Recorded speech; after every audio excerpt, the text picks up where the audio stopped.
Alors, en tant qu'option, l'autonomie stratégique, pour la France, ça a été tout simplement se doter des moyens nationaux de ne plus avoir à se retrouver dans une situation de danger mortel. C'est aussi simple que ça, mais ça souligne l'énorme responsabilité qui va derrière.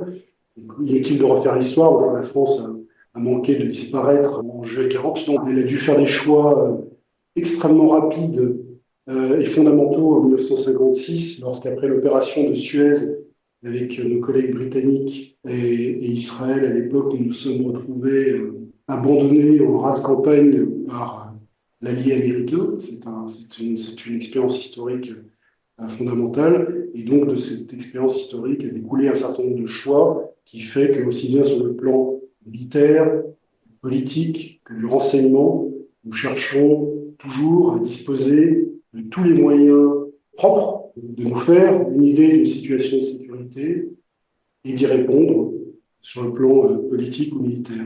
L'autonomie stratégique, c'est aussi une nécessité. Et en fait, c'est même une réponse à une vieille question américaine qui était parfaitement légitime depuis longtemps, c'était celle du partage du fardeau, du burden sharing.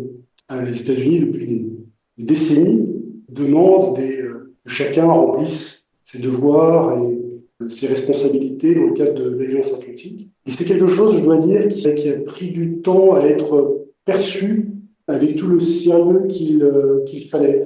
Mais certains alliés ont un peu abandonné en fait, la défense, se disant qu'en fait, bénéficiant de la protection assurée à la fois par la dissuasion élargie des États-Unis et dans le cadre atlantique où elle s'exerce elle-même par la défense collective assurée par l'OTAN, il n'y avait finalement pas trop d'efforts à faire. Et je trouve très intéressant, on en parlera, et je m'arrête ici, de voir à quel point nous semblons collectivement surpris et un peu pris dans l'urgence, alors que nous avons affaire à quelque chose qui relève finalement de la prudence stratégique, de la prudence du jugement et du bon sens politique. L'autonomie stratégique. Je devrais être très content d'entendre aujourd'hui on en parle un peu plus et qu'elle pourrait se concrétiser. Et malgré tout, je suis un peu inquiet parce que je pense qu'on est plus dans la communication, la précipitation et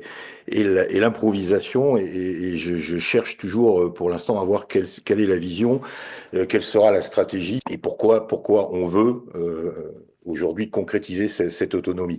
Et la question que je me pose, c'est est-ce que les obstacles sont vraiment levés?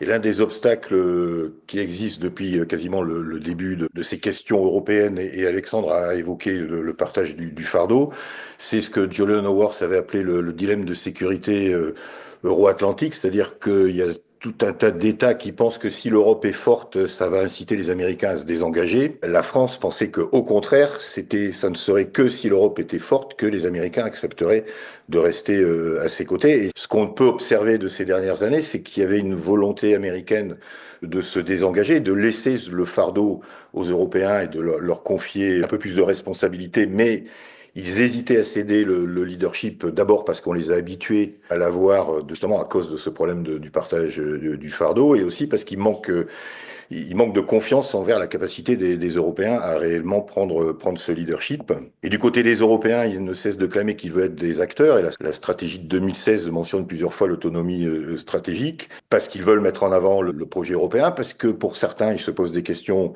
et on voit aujourd'hui, c'est ce qu'on concrétise un peu aujourd'hui, un manque de confiance dans la volonté des Américains de les protéger, mais ils hésitent à aller trop vite, parce que justement, ils ont peur, malgré tout, que les Américains se désengagent, et ils ont aussi un manque de confiance dans leurs capacités. Je suis toujours très prudent et je me souviens toujours de la phrase du général Marshall son staff au début de la crise de Berlin en 1948, en leur disant il faut toujours se méfier quand on traite des questions internationales de les aborder sur une base émotionnelle. Et j'ai l'impression qu'aujourd'hui on est plus dans l'émotion que réellement dans la construction. Pour les Européens, il va s'agir de penser la puissance. Après, il y a une dimension atlantique. Et là, c'est la question de comment penser notre alliance. Et c'est là où les Canadiens aussi ont sans doute choses à nous dire. Mais il faut se souvenir que l'OTAN, initialement, dans l'esprit des Américains, ça n'était qu'une béquille temporaire pour permettre aux Européens de se réarmer et de défendre l'Europe vis-à-vis de l'Union soviétique. Et quand Eisenhower avait pris ses fonctions à la fin de 51, début 1952, il avait dit, si dans 10 ans, alors je cite de tête, mais je pense que la situation est à peu près exacte, si dans 10 ans, il y a encore des troupes américaines déployées en Europe pour des raisons de sécurité nationale, cela voudra dire que ce projet, l'OTAN, a échoué. Et l'idée était de désengager, de réarmer les Européens, et en particulier l'Allemagne, et de pouvoir désengager rapidement les forces américaines. Et c'est parce que les Européens qui, immédiatement après, ont accepté d'être capables d'aligner 50 divisions, 4000 avions, je ne sais pas combien de bateaux, n'ont jamais tenu leurs engagements, que le partage du fardeau, la question de partage du fardeau a été posée sur la table et qu'on on en est arrivé, que c'est devenu un irritant persistant de la relation transatlantique. Évidemment, le regard canadien est fondamentalement différent historiquement de celui de la France sur l'autonomie stratégique. C'est pas un concept qui est clé dans la grammaire stratégique canadienne, où historiquement, c'était plus l'idée d'être un allié fiable qui déterminait la politique étrangère et de défense canadienne que celle de vouloir un pilier européen indépendant des États-Unis. Au contraire, le Canada, comment on définit l'atlantisme, c'est pas un alignement sur les États-Unis, comme on l'entend en France. L'atlantisme, d'un côté canadien, c'est que les États-Unis restent engagés dans la défense de l'Europe.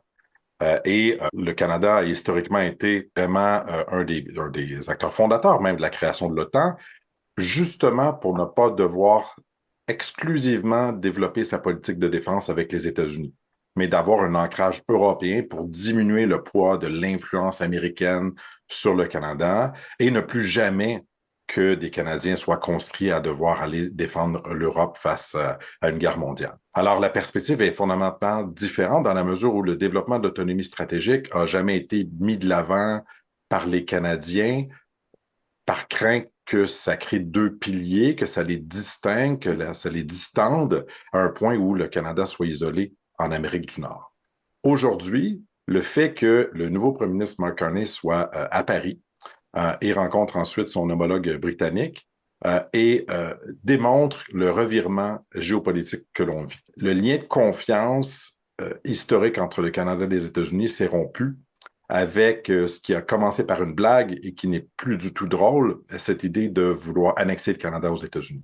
L'engagement du Canada en Europe pendant la guerre froide avec des milliers de soldats, des escadrons, la contribution à l'ensemble des opérations en Bosnie et maintenant le soutien à l'Ukraine a toujours été fait dans la perspective où le Canada, son flanc national, si on veut, était assuré, était protégé par les États-Unis, ce qui permettait au Canada de contribuer à la sécurité européenne sans nuire à sa propre défense nationale.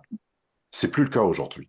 Ce qui fait que le soutien canadien à l'autonomie stratégique que l'on peut développer aujourd'hui, que l'on peut penser qu'il sera au cœur des discussions entre le premier ministre canadien et ses homologues français et britanniques, vise à réduire la vulnérabilité du Canada à l'égard des États-Unis, dérisquer notre relation avec eux, mitiger les risques que notre alignement peut, je dirais, sans faille historique sur l'armée américaine, que ce soit dans nos acquisitions militaires, que ce soit dans le développement des plans de défense, d'avoir cette protection à la maison pour pouvoir contribuer dans des différents conflits internationaux.